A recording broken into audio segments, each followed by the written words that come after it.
2 mujeres y un puerto, 2 mujeres y miles de audios, 2 mujeres y su investigación. Los cuellos blancos del Callao, 2 fiscales provinciales que pueden tirarse abajo a 2 fiscales supremos, a 2 de los 5 más poderosos de su institución.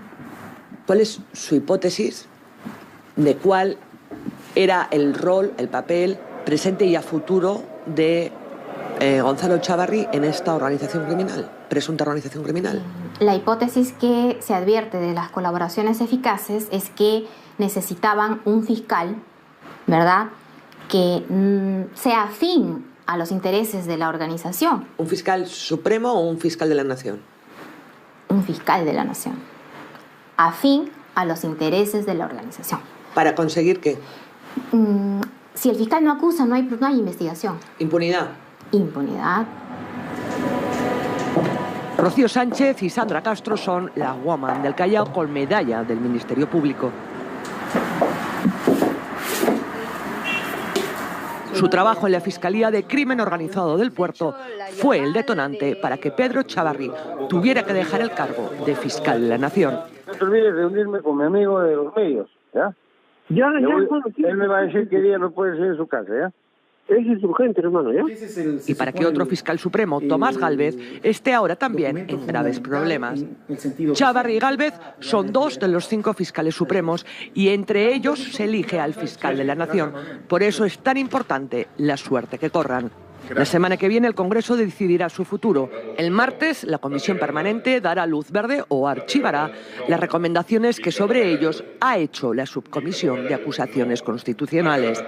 Las recomendaciones son destituir e inhabilitarlos por 10 años a los 2 y acusar, es decir, levantarles el fuero para que sean investigados por pertenencia a organización criminal y por los delitos de encubrimiento real y personal.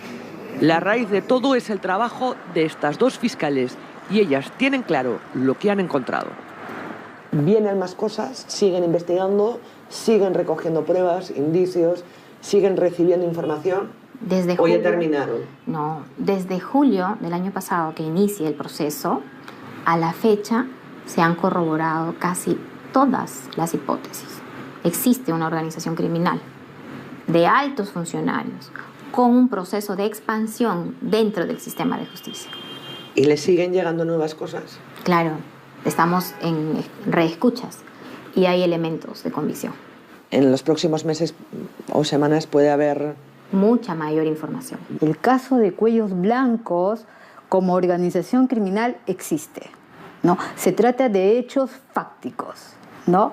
Prueba de ello están los audios, ¿no? Que tal vez puede ser una pesadilla para ellos, ¿no? La investigación que nosotros hemos realizado, pero lamentablemente se trata de una organización criminal.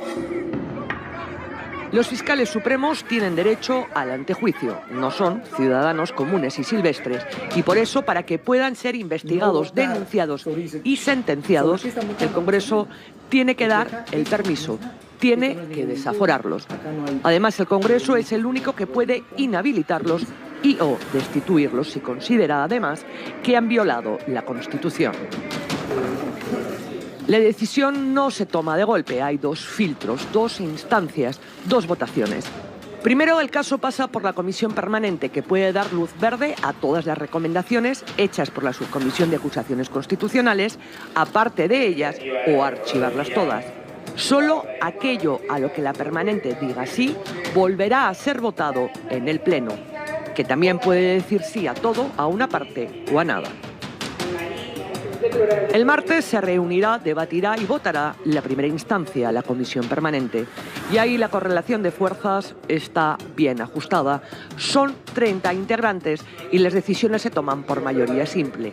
Habrá en total 8 votaciones, el mismo número que recomendaciones. Lo que se votará es el contenido de este informe. La cosa funciona así. Contra el exfiscal de la Nación, Pedro Chávarri, se han presentado varias acusaciones constitucionales en el Congreso. Unas se archivaron, otras están a la espera de ser evaluadas y otras tantas se han analizado para elaborar este informe que se votará la semana que viene. El congresista Juan Cheput fue el encargado de hacer el informe de Marras, que concluyó con las siguientes recomendaciones para Pedro Chávarri: inhabilitación y destitución por 10 años y que sea denunciado por pertenecer a organización criminal y por el delito de encubrimiento real. Y para el otro fiscal supremo, Tomás Gálvez, archivo de su caso. Cheput presentó el informe y se debatió, pero mediante una cuestión previa se añadieron otras recomendaciones. Para el exfiscal de la Nación, Pedro Chávarri, además, que sea denunciado por el delito de encubrimiento personal. Y el Supremo, Tomás Gálvez, pasó a tener las mismas recomendaciones que Chávarri. Pasó de nada a todo: inhabilitación, organización criminal, encubrimiento real y encubrimiento personal. Esto finalmente se votó y con las justas fue aprobado en la Subcomisión de Acusaciones Constitucionales y será lo que finalmente se vote en la Comisión Permanente. ¿Por qué en un primer momento en su informe usted no sugirió o no recomendó que se denunciara al exfiscal Gonzalo Chávarri por encubrimiento personal y por ningún cargo al fiscal supremo Tomás Gálvez? Porque simplemente no existían las pruebas contundentes como para hacerlo. Así de simple. ¿Qué le hizo cambiar de opinión? ¿Por qué de repente pensó, bueno, pues sí, puede ser este encubrimiento personal? ¿Qué argumento le hizo a usted cambiar de opinión? Bueno, simplemente de que el informe de la señora Castro podría tener aristas adicionales. Entonces, de la jueza que investiga, de la fiscal que investiga, para que no sepa, los cuellos blancos. Ante la posibilidad de que surjan nuevas pruebas como consecuencia de la investigación que continúa en curso, tengo que dejar abierta esa posibilidad, porque esa es la política casualmente. Si yo veo de que mi posición puede blindar a futuro, entonces cambio de opinión. El pedido de inhabilitación y destitución para los dos por 10 años tiene este sustento. Específicamente Chávarri, ¿no es cierto?, por haber llegado con el apoyo de los hermanitos, haberlos protegido, haber socavado el trabajo del equipo especial, haber destituido a los fiscales del equipo especial, Rafael Vela y José Domingo Pérez, y haber intentado hacer público, anunció por lo menos que lo haría, el acuerdo de colaboración eficaz con Odebrecht. Todo eso configura, en el caso de Chávarri, graves infracciones al principio constitucional que establece que los funcionarios públicos tienen que no solo no cometer hechos de corrupción, sino estar comprometidos en la lucha contra la corrupción. ¿Y en el caso de Tomás Gálvez no ha tenido participación en eso? En el caso de Tomás Gálvez, lo que hay es el apoyo a este señor, a pesar de los cuestionamientos. ¿El apoyo a quién? A Chávarri, porque, digamos, si se sostiene más de 6 meses Chávarri en el cargo, es por el apoyo que le brindan Tomás Gálvez, que vota por él, y Víctor Raúl Rodríguez Montoesa, que también vota por él. ¿Por qué no se sumó al pedido de Zoraida Ábalos? Porque era intrascendente. Si pido o no pido, la consecuencia iba a ser la misma. ¿Por qué? Porque la Junta no tenía ninguna facultad para que renuncie. Entonces, a su pedido, él le contesta y le dice que si toma, lo va a evaluar y que cuando tome la decisión nos va a decir. No necesitaba decirlo yo. Pero al final lo acaba necesitando y lo dice. Al final sí, ¿por qué? Porque ahí sí se produjo un hecho que yo no estaba de acuerdo. ¿Y cuál fue ese hecho?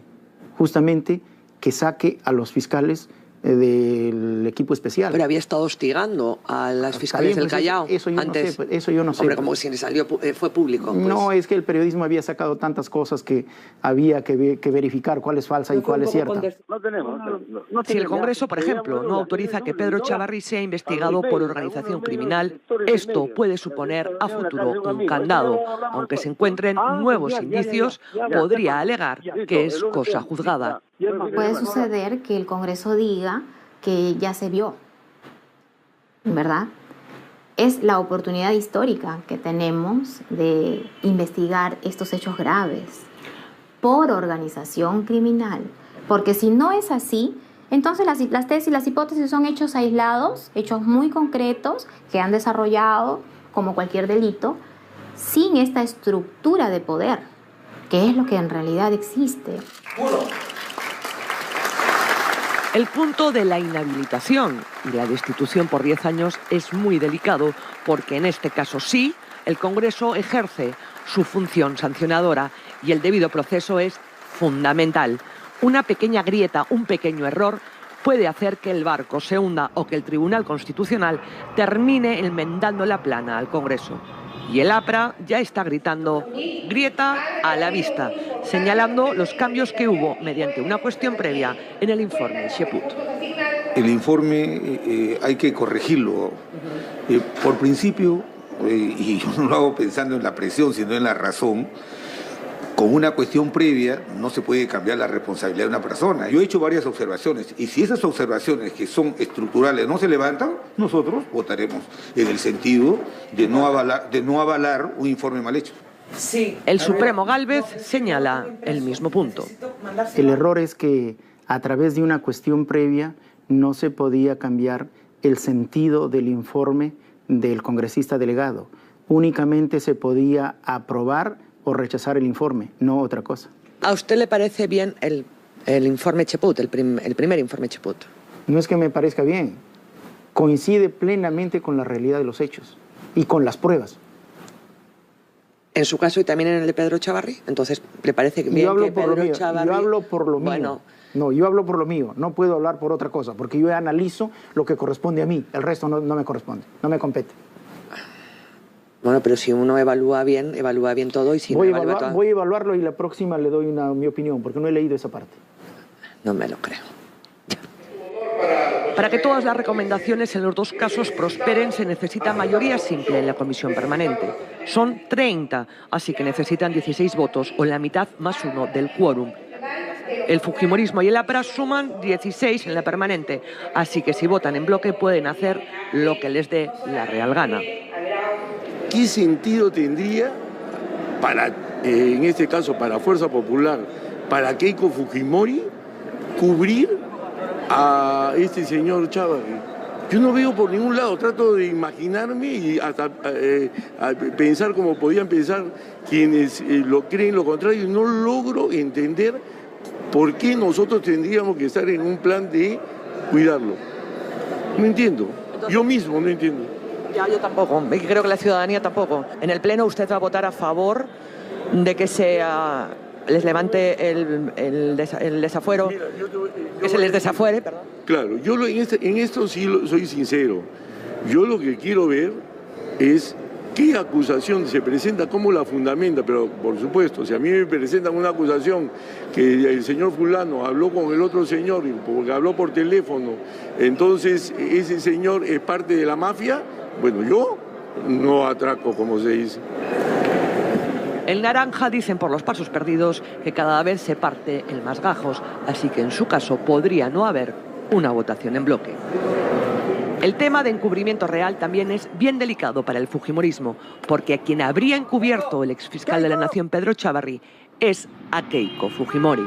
Autorizar a que su presunto encubridor sea investigado es tirarse piedras sobre su propio tejado. Bueno, con eso quedaría evidenciado de que desde Fuerza Popular y el APRA tienen un acuerdo político para encubrir sus intereses y querer blindar la investigación en otros casos a sus aliados.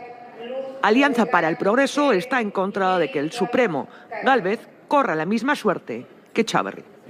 De acuerdo a la denuncia planteada, porque fueron dos denuncias en las que ni siquiera vinieron los denunciantes a sustentarlo, que esto parametró la investigación y de acuerdo a los hechos, motivo de la denuncia, no correspondería. Eso es lo Tomás Gálvez. El caso de Tomás Gálvez. En el caso de Chávarri, sí, no hay ninguna duda, sobran indicios como para mandarlo a la guillotina. Los PPCausas, los ex-PPCausas y los grupos de izquierda dicen sí a todas las recomendaciones en ambos casos. Mientras nosotros los fiscales luchamos para limpiar nuestro país, los padres de la patria, quienes deben hacer lo mismo, buscar, porque ese debe ser su objetivo de ellos, no lo hacen. No. Eso es de mi punto de vista. Entre informes quizás apresurados y que no contienen toda la información. El manifiesto blindaje de algunos al exfiscal de la Nación, Pedro Chávarri, antes, durante y después. Y que el libre albedrío gobierna por los pasos perdidos, cualquier cosa puede suceder.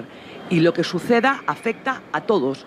Es un mensaje de cómo se debe impartir justicia.